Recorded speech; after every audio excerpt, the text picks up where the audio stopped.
C'est un budget qui maintient totalement l'effort en direction des territoires d'outre-mer ou des entreprises dans les territoires d'outre-mer, puisqu'il n'y a pas un euro de moins.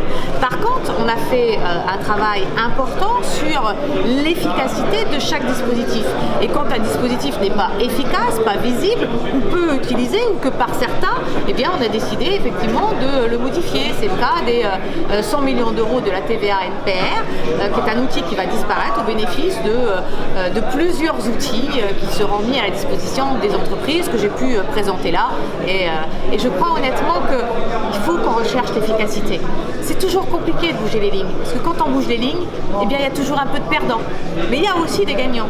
Et ces gagnants, c'est aussi tous ceux qui veulent transformer, avec ce gouvernement, le président de la République l'a rappelé encore dans son voyage aux Antilles, transformer les territoires d'outre-mer pour leur donner une véritable chance de se développer dans leur bassin maritime.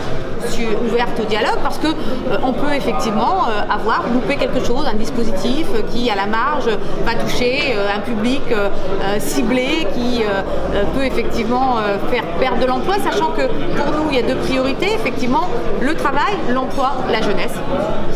Le travail et l'emploi pour la jeunesse, puisque la jeunesse reste au cœur de toutes les politiques que je mène dans ce ministère.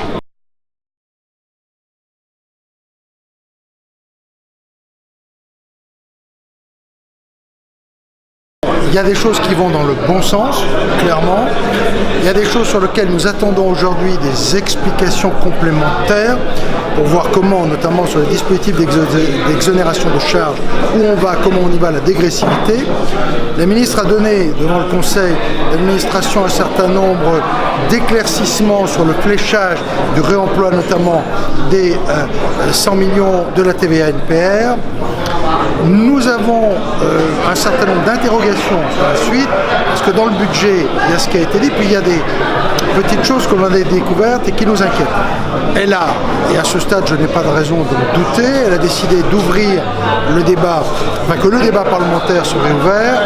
D'ores et déjà, on sait qu'on aura sur 2-3 points, ça devrait être adopté par voie d'amendement ou du parlementaire ou gouvernementaux, mais c'est à la fin de la discussion budgétaire qu'on verra. Et puis il y a des choses qui n'y sont pas, dont nous aurons souhaité qu'elles y soient.